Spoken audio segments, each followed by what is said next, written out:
Hi, this is Terry Young, and this video covers the concept of selecting a topic for your semester paper and how to find information about that topic.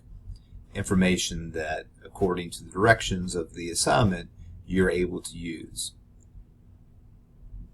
Remember that this paper is relatively short, so the one thing that's very important to think about is how broad your topic is that you select.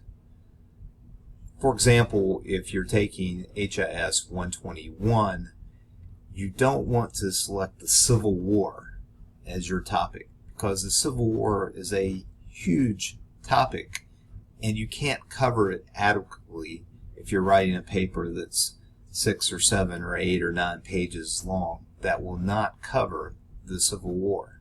So don't pick a topic that big. Don't write a paper just about Abraham Lincoln, or don't write a paper about George Washington.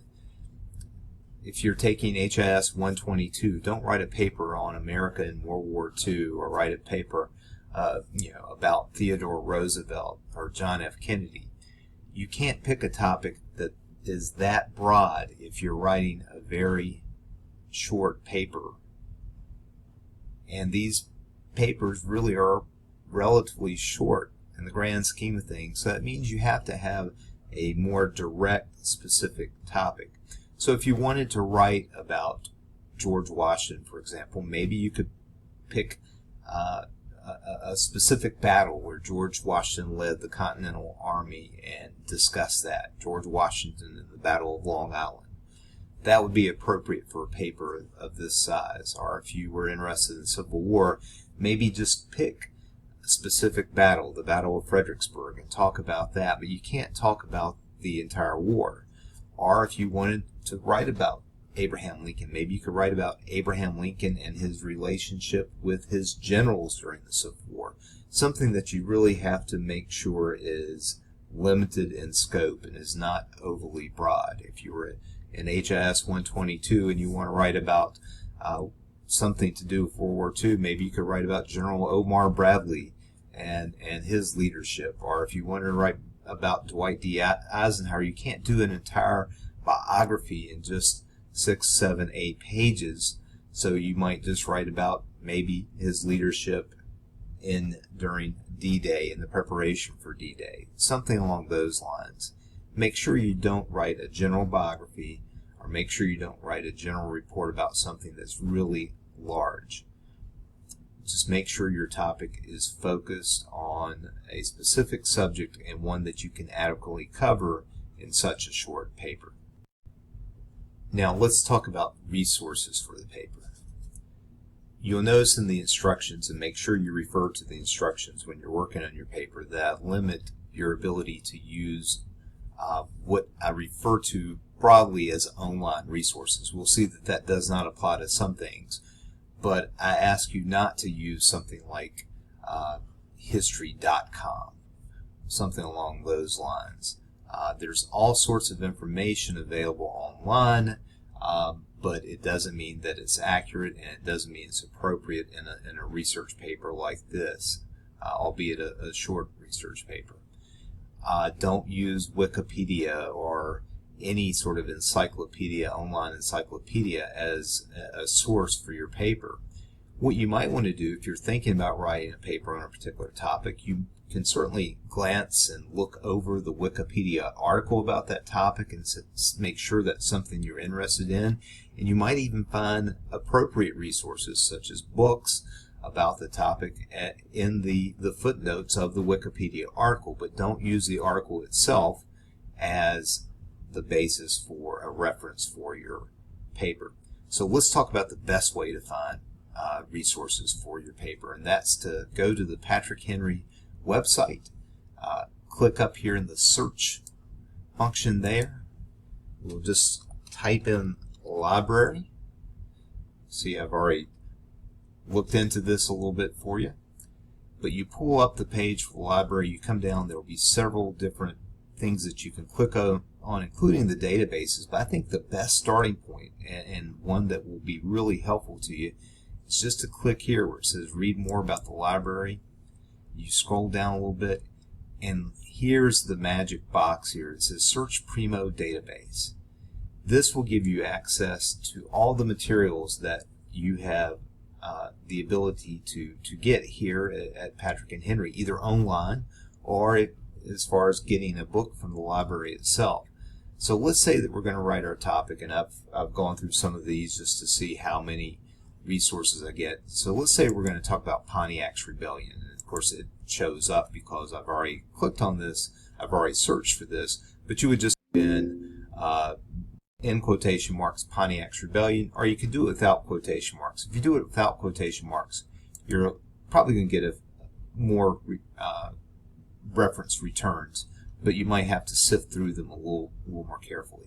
Now, if you're taking HIS 121, you may or may not remember Pontiac's Rebellion, but it's not a big topic. It's a very specific topic, but I want to give you an idea about how much information is available to you by just using this resource through our library. Okay, so we get 22 results just by putting in Pontiac's Rebellion. Again, this is not a big topic. This is a relatively small topic, and there's a lot of stuff there.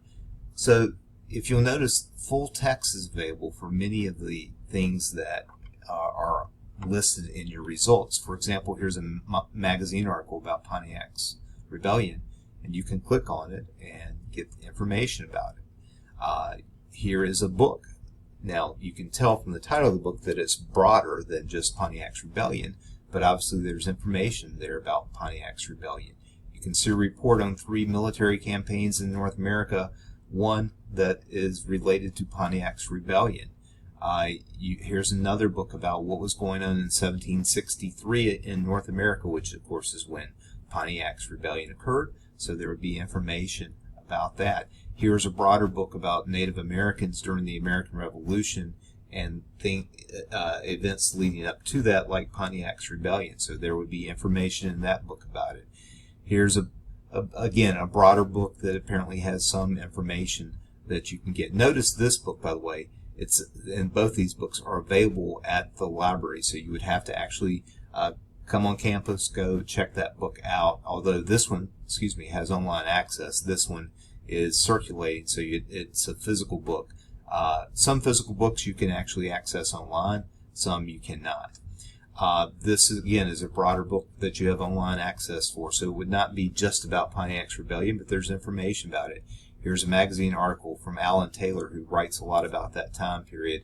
As you'll see, there are a couple of magazine articles from the American Heritage magazine that's available, written by Alan Taylor about Pontiac's Rebellion. Here's another article about Chief Pontiac on the warpath. Now, this one you'll see is a review. So book reviews aren't going to be very helpful to you. What you really need is the actual thing that's being reviewed. So when it comes to just review, I wouldn't necessarily pay attention to that. However, you can look at what's being reviewed. So this is reviewing the book Never Come to Peace Again, Pontiac's Uprising and the Fate of the British Empire in North America. That is something, if you reach out to our reference librarians, Marcia Seaton Martin, she can tell you whether she can access that through interlibrary loan. There may be a way for her to get that book for you if you're writing your paper on Pontiac's Rebellion. So the review itself may not be useful, but if you get the name of the thing being reviewed, that may provide material that you need for your paper. So again, I won't go through all of these, but this is just one example about a topic that was not necessarily a significant topic. So let me put in just Civil War to give you an idea about what happens if you really choose a big topic, and it gives you some examples. So we want to talk about the U.S. Civil War. And I said that's not an appropriate topic. And the reason is, look, there's 55,000 results. You can't write a short paper about something that gives you 55,000 results. Okay? So that was just an illustration. By the way, I haven't mentioned, you'll notice that you have a sign in here. If you try to click on these materials, you will be asked to use the same sign in that you would use for my PNHCC. If your own campus, it's quite easy to access this, but you can also access these things off campus And in your paper instructions, I give you a link that gives you specific directions if you run into any problems about accessing things. Okay. Let's try one more thing just to give you an example of how many resources are available. Let's do the Battle of Saratoga. And again, this is from a HIS 121 class. This very prominent battle in the American Revolution. And look, there you see there are 124 results.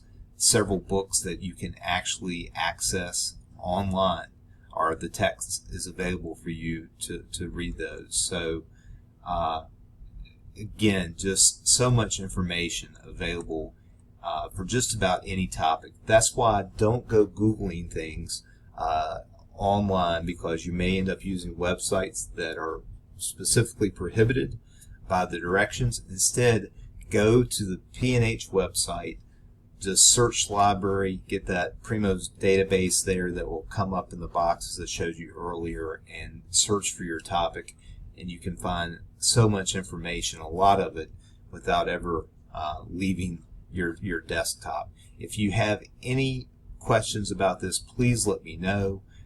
If you have any questions, if you're really trying to find resources, the first stop probably should be Marcia Seaton Martin. Email her or contact her in the P&H library.